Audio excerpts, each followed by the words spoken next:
Good morning and welcome to the Ohio Virtual Tax Academy. My name is Teresa Slamenko and I will be your moderator through today's event. On behalf of the Ohio Department of Taxation, I would like to thank you for joining us today. For those who have attended previous Ohio Virtual Tax Academies, you may notice that we have a little bit of a different setup than we've had previously. We are going to have a two-day event. The first day is today. We are focused in on practitioners, and tomorrow we're going to be focused in on small business owners. That being said, the content for both days will be great for both audience.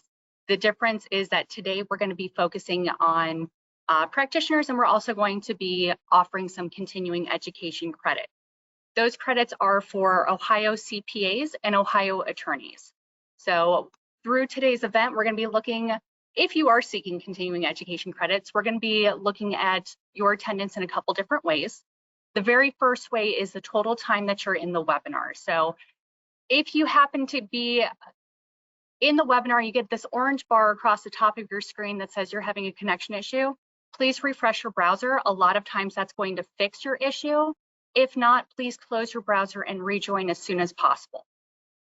We're also going to have poll questions throughout. So during the webinar, a poll question will overtake the screen and you'll have multiple choice options. It doesn't matter if you get the question right or wrong. What matters is that you respond if you're looking for continuing education credits. We would love everybody to participate in the polls and kind of check your knowledge throughout, but if you are seeking continuing education credits, we do need you to actually respond to those.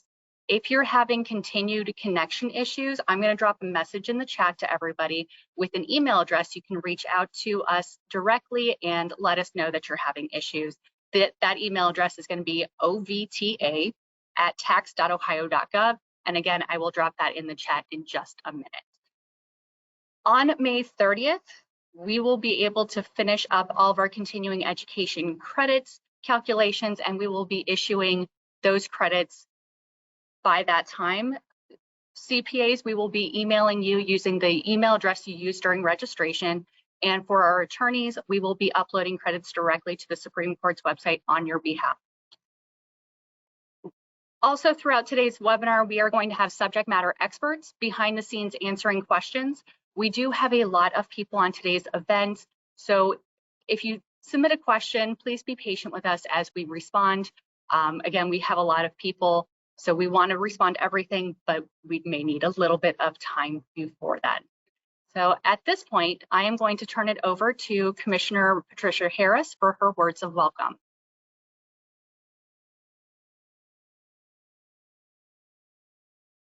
Good morning and welcome to the May 2024 Ohio Virtual Tax Academy.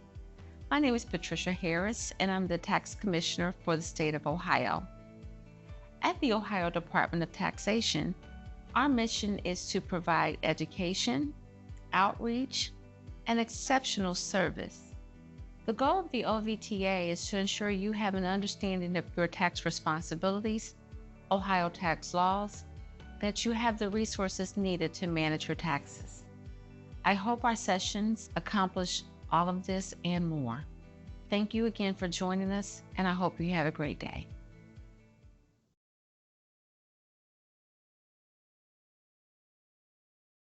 Thank you, Commissioner Harris. So at this point in time, I will be turning it over to Tamara Harris to begin our presentation on our pass-through entity tax. Tamara, are you available? Yes, I am. Fantastic. Well, I will turn it over to you. Thank you.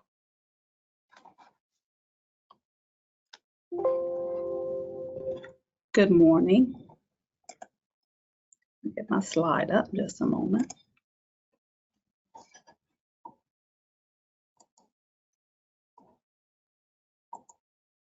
Okay, welcome to the Ohio Department of Taxation, Pass-Through Entity and Fiduciary Income Tax. Before we get started, I just want to let you know that my name again is Tamara Harris, and I've been in the unit for 16 years now. But before we start, I have to read the following disclosure. The information provided in this presentation is given for general guidance only and does not constitute legal or tax advice. Any legislative or legal changes that take place after the date of this presentation may change the accuracy of its content. Additionally, facts and circumstances applicable to your situation may impact any answer provided herein. Please contact the department directly with any questions. The individual income tax number is 800-282-1780. And for pass-through entity, it's 888-405-4039. So as an overview, here are some of the topics on today's agenda. We'll discuss legislative and rule updates, Ohio's SALT cap tax, fiduciary filers and their add-back updates, new non-refundable credits.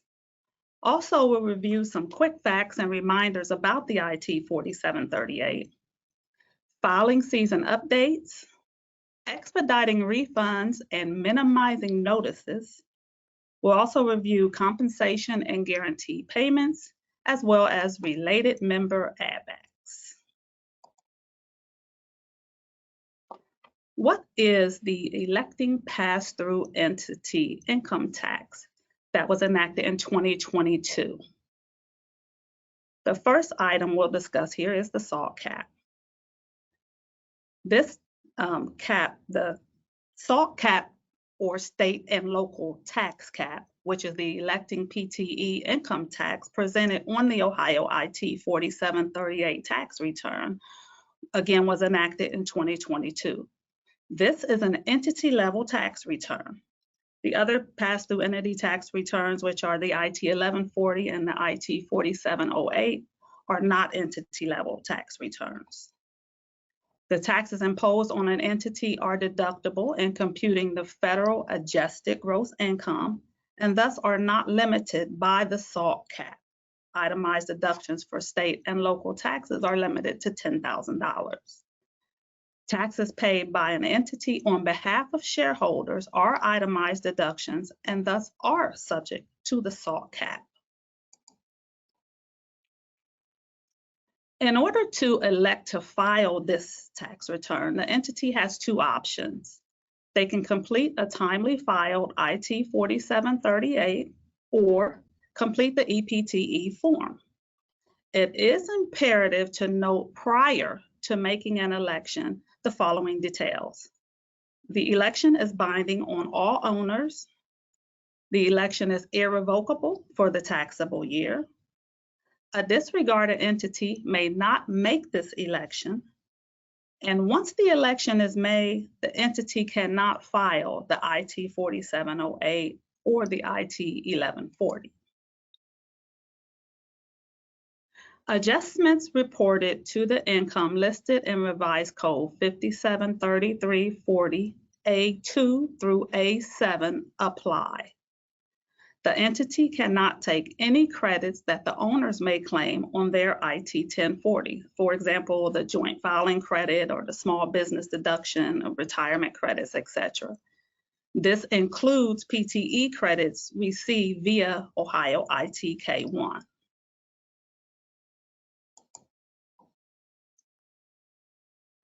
At its inception, there was no provision in the Ohio Administrative Code to allow for an extension on the filing of the IT 4738. That language has since been added, as we see here, and the Federal Form 7004 should accompany the tax return. So we'll review some quick facts and reminders about the IT 4738. The form was implemented to comply with the new electing pass-through entity tax created by Senate Bill 246. The IT 4738 is the electing pass-through entity income tax return and is an entity-level tax return. The election is made by timely filing the IT 4738 or submitting the electing PTE form, the EPTE-ELEC form. The election is made by the entity and is binding on all owners and is irrevocable for the taxable year. Once the election is made, the entity cannot file the IT 4708 or the IT 1140. Some more facts and reminders about the IT 4738. The tax is on all qualifying taxable income of the entity. It's due April the 15th of the calendar year after the year in which the entity's fiscal year ends. Credits cannot be claimed on the IT 4738. Estimated payments are required and due on the 15th day in the month following the end of the quarter. And as a reminder, you can sign up for tax alerts at tax.ohio.gov/tax alerts to stay current with past due entity as well as other taxes. And please note that on our website, under frequently asked questions for PTE, you can find a comparison chart explaining the differences between all PTE forms. This could be useful in determining which form you want to file, since again, the election is irrevocable. And this is at tax.ohio.gov.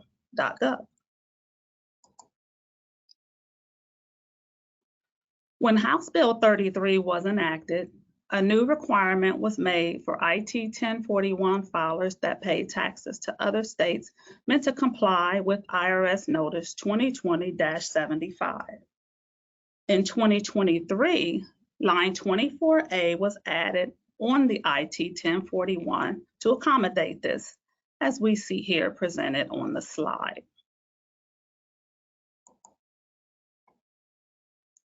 For transparency relating to the IT 1040 and the IT 1041, those filers are required to add back taxes paid on the IT 4738 or taxes paid to other states in efforts to comply with IRS Notice 2020-75 to the extent that neither tax was included in the calculation of the federal or Ohio taxable income.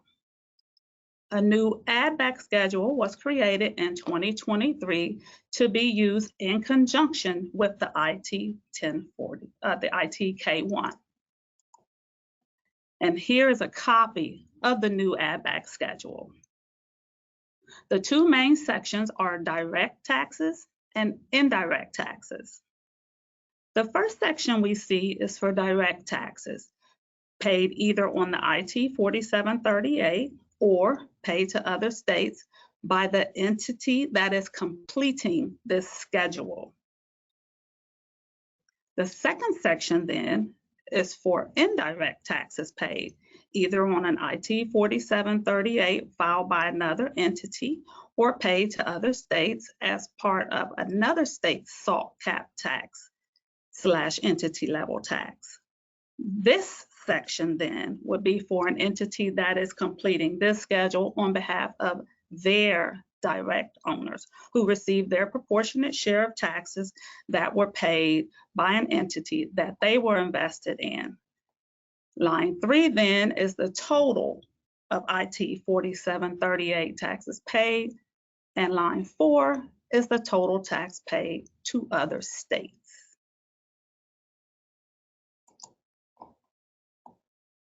The information then is gathered from the add-back schedule that we just reviewed. It's rolled over here to the IT K1. As you see highlighted, 4 new lines were added to the IT K1 to accommodate this, which are lines 3A and B and lines 4A and B. And I also wanted to mention here that the department has identified IT 4738 tax returns that were attempting to make this add back, which is incorrect. The add back requirement is only for the IT 1041 and the IT 1040 filers. So whereas 3A and 4A are to account for the IT 4738 payments, this slide shows that 3B and 4B are to account for taxes paid to other states. As the previous slide indicated, the add back is to be made on the IT 1041 and the IT 1040 and not the IT 4738.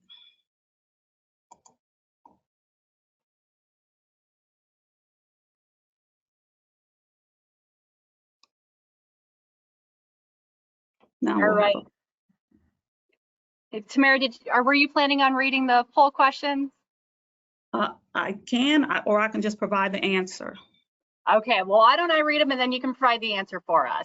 That sounds good.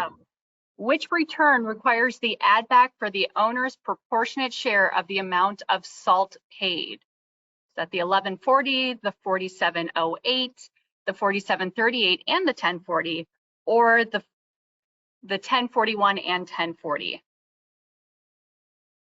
Give people a little bit more time to respond.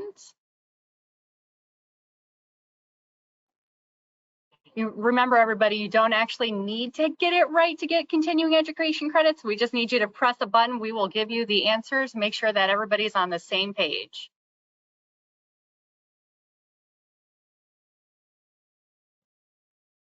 Okay, gives people just another moment. And again, if you're having issues, I put a message in the chat. Please send us an email at ovta@tax.ohio.gov if you are experiencing any issues. So, Tamara, what's the answer here? The answer is D, 1041, the IT 1041 and the IT 1040. Fantastic. Thank you so much. Okay, so here we can actually see this presented on the IT Ohio IT K1 itself, the lines 3 and 3A, 3B, 4, 4A, and 4B.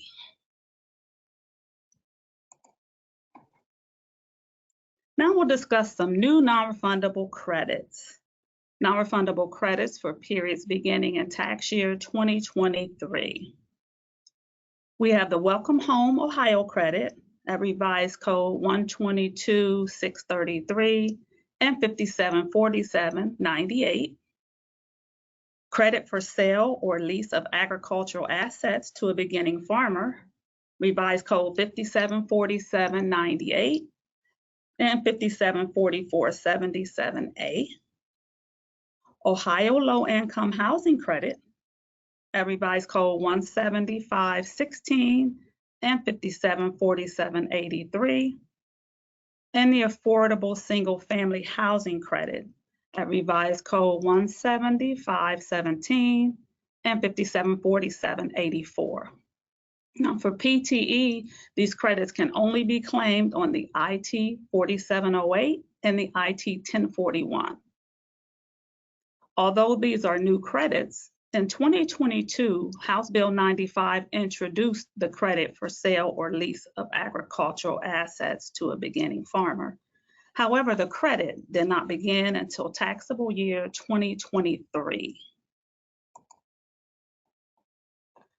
Some other credit updates, the IT 1041 and the IT 4708.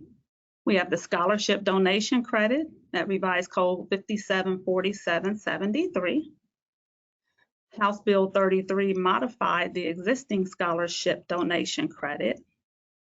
Under the prior law, the credit could be claimed for cash donations made during the tax year.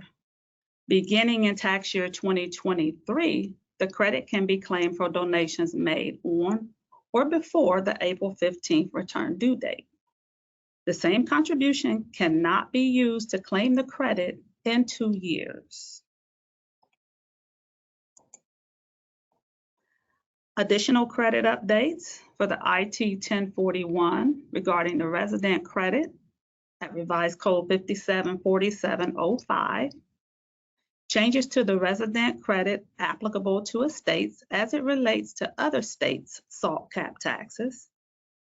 It applies to taxable years ending on or after January 1st, 2023, and may be applicable to taxable years ending on or after January 1st, 2022 by filing an amended or original tax return. The calculation of the resident credit now includes the amount of taxes paid to other states as part of another state's SALT cap tax / entity level tax. So how to report it on the IT 1041. You would enter the tax paid to other states and/or DC on line 24A on Schedule 2, Adjustments to Federal Taxable Income. Enter the portion of the estate's Ohio taxable income taxed in another state and/or DC on line 51 and Schedule 4, the estate resident credit. The estates complete the Ohio ITRCTE, which is the Trust Estate Resident Credit Calculation form, available in forms at tax.ohio.gov, and you would include it when filing the tax return. Now we will transition to some form updates and specific line item clarification. Pertaining to the IT 4738, for tax periods starting January 1st of 23, the tax rate has been reduced from 5% to 3%. Additionally, we've added lines for verbiage to allow for prior year credit carryover from another PTE form on line 12, and for credit carryover from the IT 4738 on line 15. This was a previously reserved line. Also, the signature box was changed from authorized to contact us to authorized to discuss with us. And as indicated previously, one of the ways the entity can make the election to file the IT 4738 is to complete the electing PTE form. And here is a sample copy of what that form looks like. And again, it's available at tax.ohio.gov under Forms.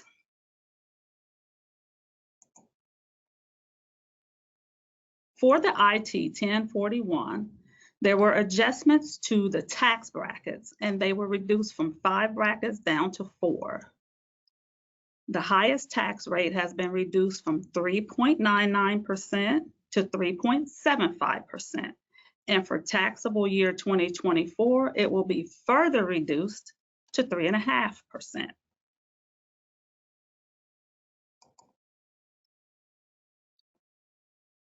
So for some IT 1041 form updates, we had the line addition for SALT add back per revised code 574701S16.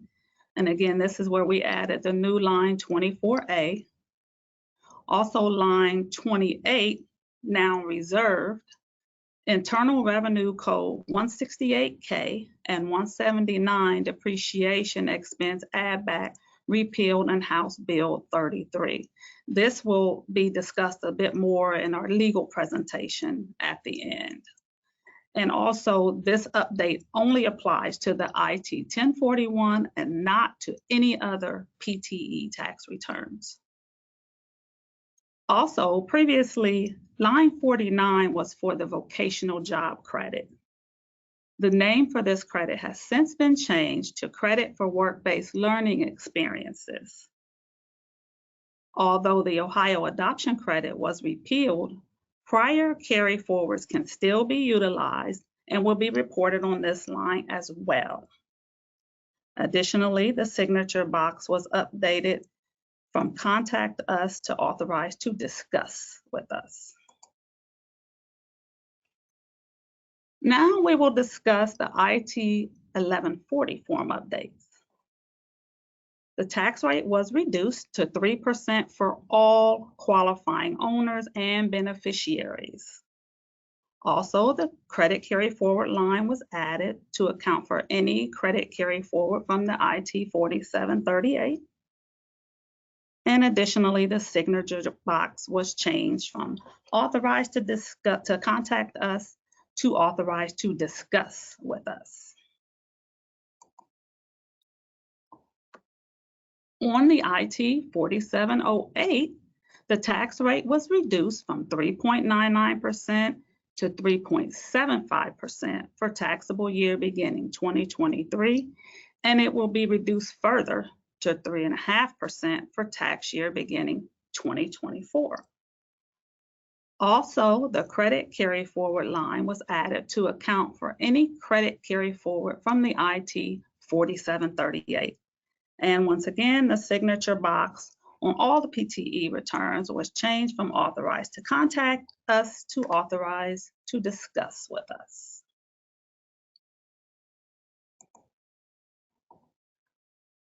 Now we'll discuss some payment line clarifications regarding the IT 4738, IT 4708, and the IT 1140. There are designated lines for payments that the entity made as well as for the prior year carry forward. You'll also note there are no lines on the IT 1140 and the IT 4738 tax returns for credits received via ITK1 because, again, credits cannot be claimed on these tax returns. So here we have this presented on the IT 4738. Line 11 would only include payments made on the IT 4738, either electronically or by using the UPC voucher. Line 12 includes payments made for this taxable year for the IT 1140 or the IT 4708, as well as credit carry forward from the prior year IT 1140 or the IT 4708 to be applied to the IT 4738.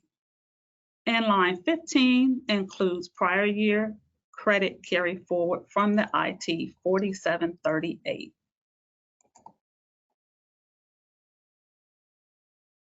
We see this presented here on the IT 1140. Line 3 includes payments made for the IT 1140, either electronically or by using the UPC voucher, as well as prior year overpayment from the IT 1140. Line 3A then includes payments made for this taxable year for the IT 4708 or the IT 4738, as well as credit carry forward from the prior year IT 4708 or IT 4738 to be applied to the IT 1140. And line 3B includes IT 1140 payments made for this taxable year to be applied to the IT 4708. And then finally, we have it presented here on the IT 4708. Line 14 would only include actual payments made for the IT 4708, either electronically or using a UPC voucher. Line 15 includes payments made for this taxable year for the IT 1140 or the IT 4738, as well as credit carry forward from the prior year IT 1140 or IT 4738 to be applied to the IT 4708. And line 16 includes IT 4708 payments made for this taxable year to be applied to the IT 1140.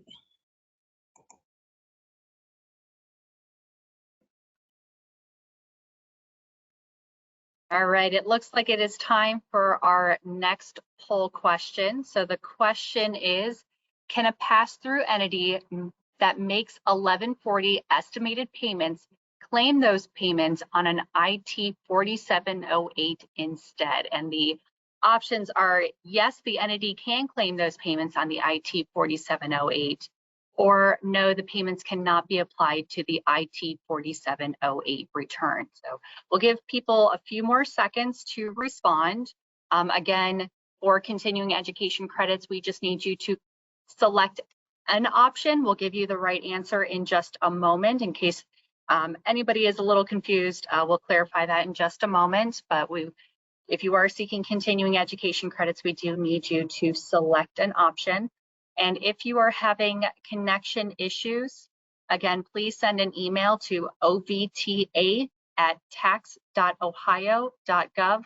There was a message that was sent in the chat earlier today. So if you are having any issues, please send an email to that email address. So Tamara, what is the correct answer here? The correct answer is yes. The entity can claim those payments on the IT 4708. Fantastic. Thank you so much. Now we'll discuss credit carry forward and refundable credits for the IT 4708.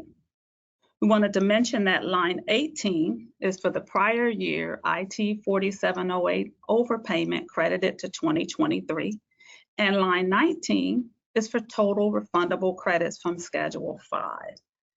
And it's important to note that lines 14 through 18 are for payments and prior credit carry forwards.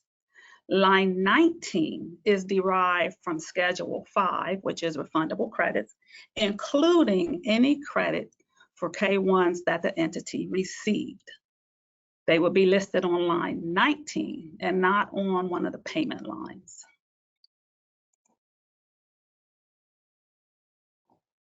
So here we have this presented on line 18, which includes the prior year credit carry forward from the IT 4708, and then line 19 includes the total refundable business credits from Schedule 5, which we see highlighted below. Next, we'll discuss ways to expedite refunds and minimize notices.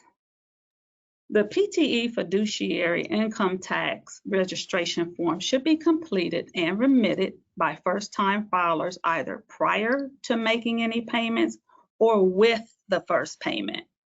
This will help to ensure the account is properly set up and for timely application of those payments.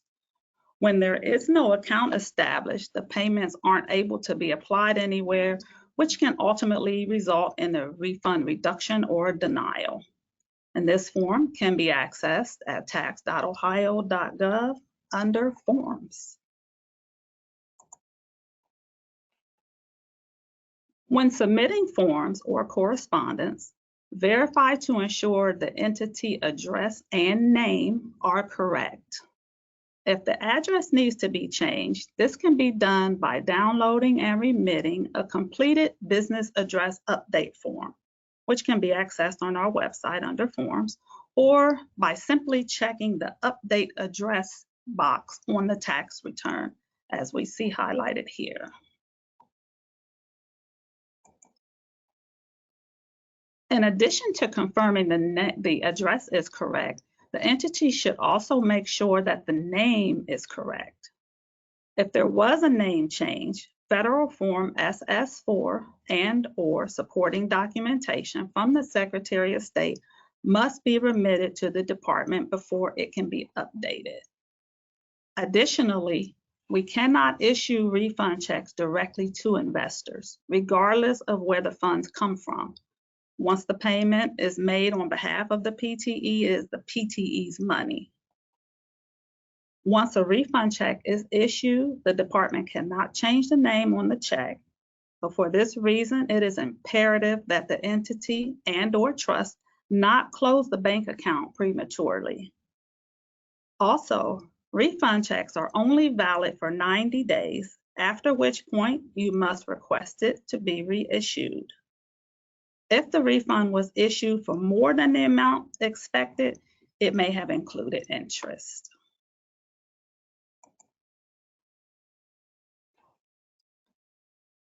So a question we receive is regarding the expediting of refunds and minimizing notices. Why did the department adjust the refundable and/or non-refundable business credit amount that was listed on my tax return? Well, here are some common reasons. The first reason we have here is supporting documentation was not included or the credit was not verifiable.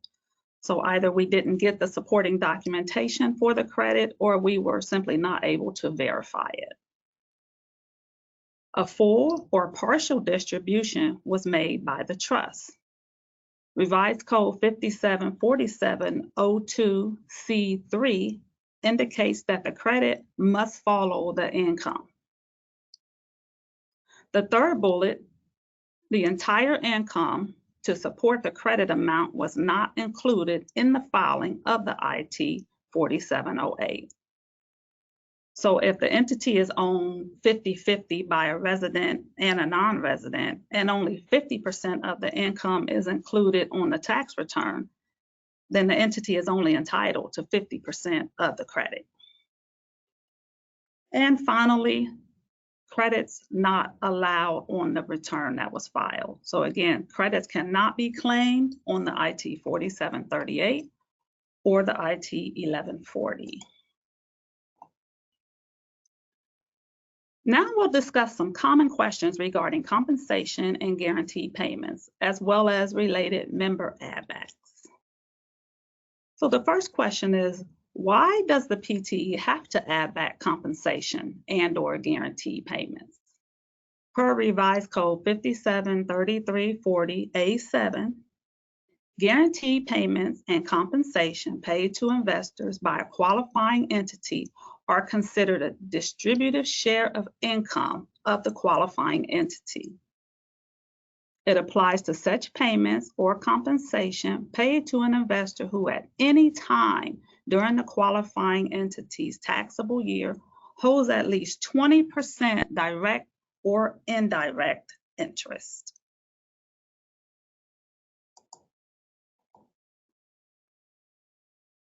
How is the add back made? The total income received from the entity by all investors with 20% or more ownership is added back on the respective lines. Additionally, the amount added back should not be included in the payroll factor when computing the apportionment ratio, since it is considered to be a distribution of income. Oftentimes, we receive calls contesting the add back requirement, stating that it shouldn't matter whether or not the compensation is added back because the individuals will file and claim it on their personal tax return. Note that the code requires the compensation to be added back on the PTE tax return, irrespective of the personal income tax filing requirement.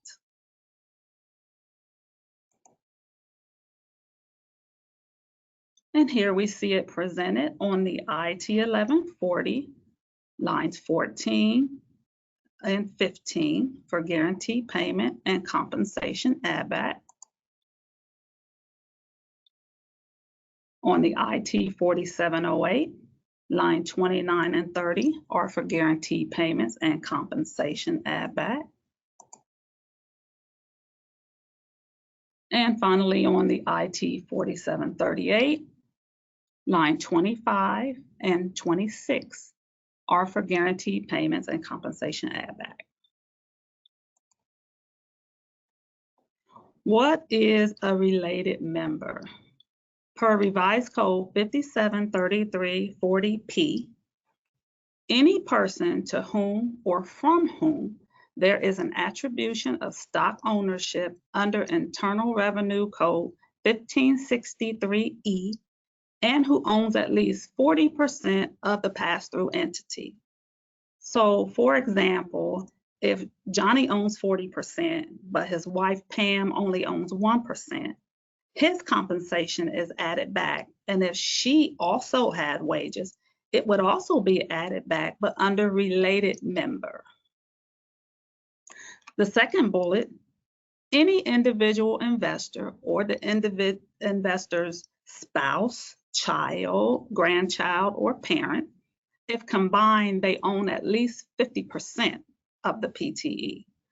So if the investor's spouse, their children, their grandchildren, their parents, if all combined, they own 50%, then any of those people that receive wages would have them added back under related member. A partnership, estate, trust, or corporation, or an investor and the investor's partnership, estate, trust, or corporation. If combined, they own at least 50% of the PTE, or a corporation such as an S Corp, or a party related to the S Corp in a manner that would require an attribution of stock from the corporation to or from the party to the corporation if the PTE owns at least 50% of the corporation.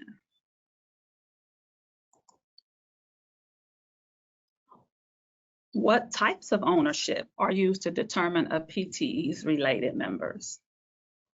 A PTE and another person must be related by direct, indirect, constructive, or beneficial ownership in order for them to be related members. Generally speaking, direct ownership is when an investor owns the PTE without any other owners or persons in between.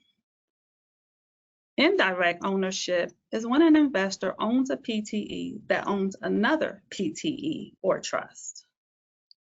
Constructive ownership is when a person is not an investor in an entity, but is deemed to own the PTE or trust through attribution because of the person's relationship to one of the PTE investors. And finally, beneficial ownership is when a person is a beneficiary of a trust or estate and is thus treated as an owner of the asset. And we understand that it can be challenging to determine the who's and when's and how's regarding add back and compensation of a related member, and sometimes other variables come into play. So please don't hesitate to contact us if you need any additional guidance. Also note that the related member add back requirement is not specific to actual compensation. Per revised code 573340A3, these are some other expenses: management fees, interest expenses, rents and royalties, compensation paid to an individual investor's family members or other entities, amounts exchanged as part of an expense sharing or common paymaster arrangement. And here we can see this presented on each PTE return. The related member add back line on the IT 4738 is line 24. On the IT 4708, it's line 28. And on the IT 1140, it's on line 13. That's all we have time for today. So this concludes my portion of the PTE fiduciary tax presentation. I've enjoyed presenting these highlights for you today, and I hope you've gathered some useful information from it. Feel free to reach out to us directly if you have questions regarding this presentation or any other PTE fiduciary concerns. Again, our number is 888-405-4039. And for PTE, you would select option 8. You can email us at pass-through-entity@tax.ohio.gov. You can visit our website at tax.ohio.gov/PTE for additional PTE and fiduciary income tax information. And you can visit tax.ohio.gov/myportal for OH Tax e-services to interact with the virtual assistant pilot. Now I'll turn it over to Ryan. Thank you, Tamara. Excuse me. Good morning, everyone. Thank you for joining us for this OVTA today. As Tamara mentioned, my name is Ryan Sable. I'm an attorney here at the Ohio Department of Taxation in the Office of Chief Counsel, working tax appeals in personal income, pass-through entity, a couple different areas, but obviously the relevant portion is pass-through entity for our purposes this morning. So yeah, without further ado, and in interest of getting that photo off the screen, move into the overview of what I want to cover for the rest of the this first presentation. First, just wanted to reiterate one House Bill 33 item that Tamara mentioned, the repeal of bonus depreciation add back for IT 1041 filers. Tamara mentioned a bunch of the House Bill 33 updates and this one as well, but I just want to mention it and make a clarification that it's related only to fiduciaries who file the IT 1041. Then I want to move into some PTE filing scenarios, go through some highlights of the different forms that PTEs can file, and highlight some of the differences and the important points of each of those forms. And then, spoiler alert, after we go through those scenarios, we will have our final poll question for this portion, this presentation, based on those scenarios as well. So look forward to that. That's your warning. And then go into some legal analysis, and then finally mention the voluntary disclosure program and some additional resources. So first, wanted to talk about some House Bill 33 update, the repeal of the bonus depreciation add back for IT 1041 filers.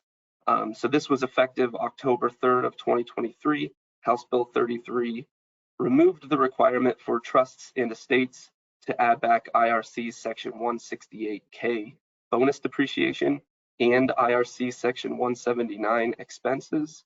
Couple things to note: that related 1/5 or 1/6 bonus depreciation deductions are still permitted until they are fully utilized. So no need to worry about that. Still able to take those until they're fully utilized. And then just want to make it very clear that this repeal of the bonus depreciation add back is applicable to fiduciary income tax filers, so trust and estates only whose taxable years end after the effective date of the bill, which again is that October 3rd of 2023 date. So now I want to move into some PTE filing scenarios. We're going to be using the diagram on the right throughout, and throughout the three scenarios that I want to touch on, we're going to operate under three parameters. First, that PTE-A and PTE-B have both elected to file the IT 4738. So you'll see A and B there, the green and orange triangles at the bottom of the diagram. They've elected to file the IT 4738. A and B are also owned by PTE-X, as illustrated there with the blue rectangle in the middle. And finally, that PTE-X has two individual investors, P1 and P2, as illustrated by the blue and orange smiley faces there. So for these scenarios, X is trying to decide whether it should file the IT 4738, the IT 4708, or the IT 1140.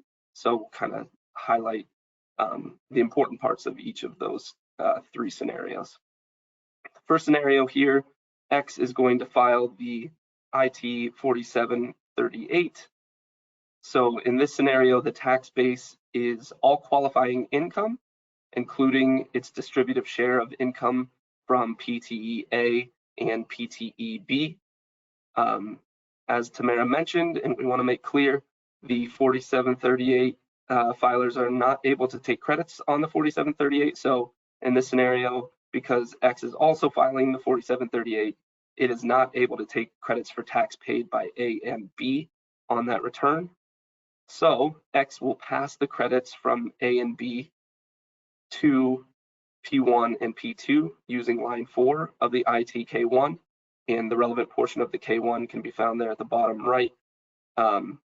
X will also distribute the credit that it paid for the credit that it generates for tax paid to P1 and P2 using line 3 of the K1, according to P1 and P2's proportionate share.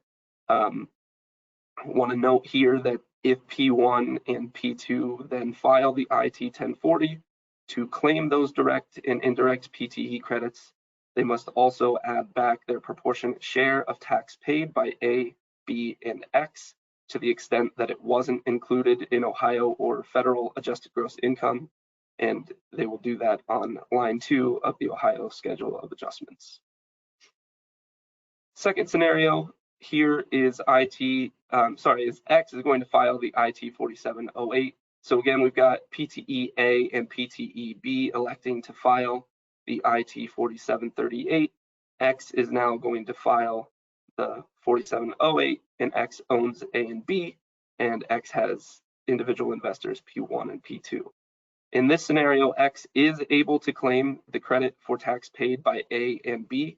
It'll do that using Schedule 5, line 48 of the IT 4708, and that portion of the return can be found there at the bottom right corner. P1 and P2 then cannot claim the credit for tax paid by A and B because X has already utilized that credit. However, X will still pass the credit for tax that it paid to P1 and P2, again using that line 3 of the K1. And again, want to note that if P1 or P2 file the IT 1040 to claim the credit for tax paid by X, they will add back their proportionate share of tax paid by A and B to the extent that it wasn't included in Ohio or federal adjusted gross income using line 2 of the Ohio schedule of adjustments. Now the final scenario is PTE X filing the IT 1140. Again, it's got A and B who have elected to file that 4738. X owns A and B and is going to file the 1140 now, and X has individual investors P1 and P2. So this time, the tax base for X will be the adjusted qualifying amount, including its distributive share from A and B. So X cannot take the credit for tax paid by A and B, similar to the IT 4738. The 1140 does not allow for credits to be taken, so X cannot take the credit for tax paid by A and B. X will pass A and B's credit to P1 and P2 using line 4 of the K1, which is again in that bottom right corner again. And X will also distribute the credit for tax that it paid to P1 and P2 using line 3 of the K1.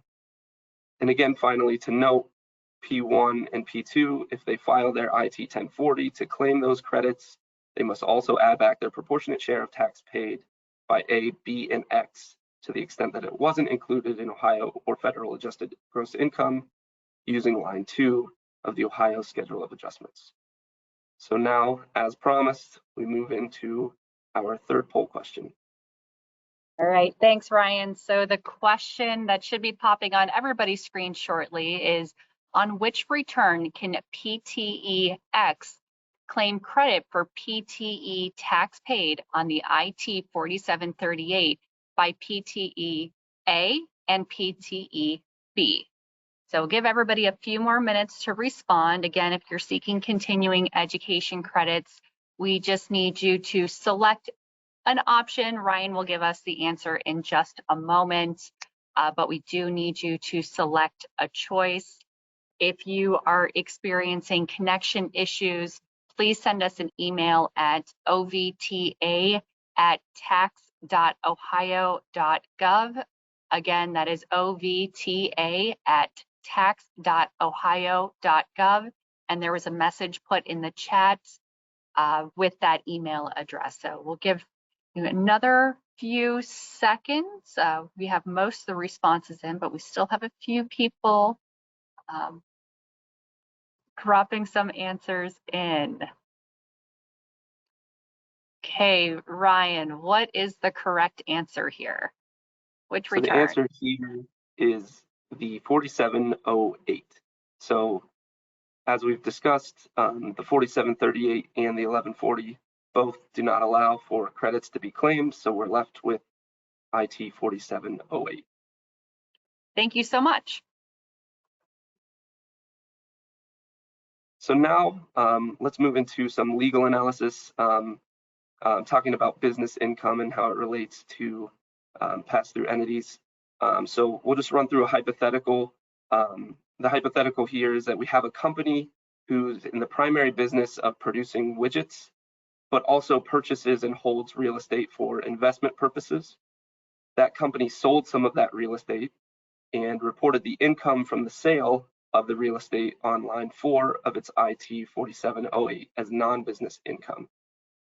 The department reclassified that income as business income, thus subjecting it to apportionment to Ohio. So the first thing we're going to look at is some relevant code sections, some relevant case law that's applicable to this hypothetical. First and foremost, we have revised code 574701B, which defines business income. I've got the first half of that definition on the screen because that's the half that's going to apply to this hypothetical. It says that business income means income, including gain or loss, arising from transactions, activities, and sources in the regular course of a trade or business, and includes income, gain or loss from real property, tangible property, and intangible property if the acquisition rental, management, and disposition of the property constitutes integral parts of the regular course of a trade or business operation. So that's a lot, and that's only the first half of the definition. But we have relevant case law here, Kemple versus Zano, which kind of dissected that first half of the business income definition into two tests. First, the transactional test, which states that income arising in the regular course of a trade or business is business income, and frequency is a factor here. And we also have the functional test, which is the second portion of that first half of the definition, which states that income from property, if the acquisition, rental, management, and disposition constitute integral parts of the regular course of a trade or business. So some additional relevant code sections to be aware of, we have revised code 574701C, defining non-business income as all other income than business income. So if it's not business income, it's non-business income. We also have revised code 574721, which states that business income is apportioned in accordance with revised code 573305 to all states in which the business operates. Or conversely, we have 574720, which states that non-business income is allocated based on how and where the income is generated. So again, here the important thing to analyze is whether the income is business income. So let's move into some analysis. The first point there is generally income from to or from a pass-through entity is business income because pass-through entities are usually engaged in a trade or business. It's also important to note that income is classified as business income or non-business income when it's earned. So we classify it when the pass-through entity, in this case, earns the income, and the classification does not change when it's passed to the individual investors of a particular entity. So again, pass-through entities are usually engaged in a trade or business, so generally income to or from a pass-through entity is business income. In this scenario, although the pass-through entity's primary business is producing widgets, its actions show that it is also engaged in the business of regularly buying real property, holding it for investment purposes, and then selling it for a profit. It does this regularly, frequently, and so it meets the transactional test. Again, despite the fact that that's not the primary line of business of this particular entity. Similarly, this income is business income under the functional test here as well, because the real property that was held and sold was integral part of the pass-through entity's investment line of business, and thus it meets the functional test. So again, the fact that it's not the primary line of business for this company isn't a factor. They have an investment line of business, and because that property was integral to that line of business, it's going to meet the functional test, and thus the income is going to be business income. Moving on, just want to close with mentioning the voluntary disclosure program and some additional resources. So the department has the voluntary disclosure program, which allows for voluntary disclosure of unpaid tax liabilities and unfiled returns.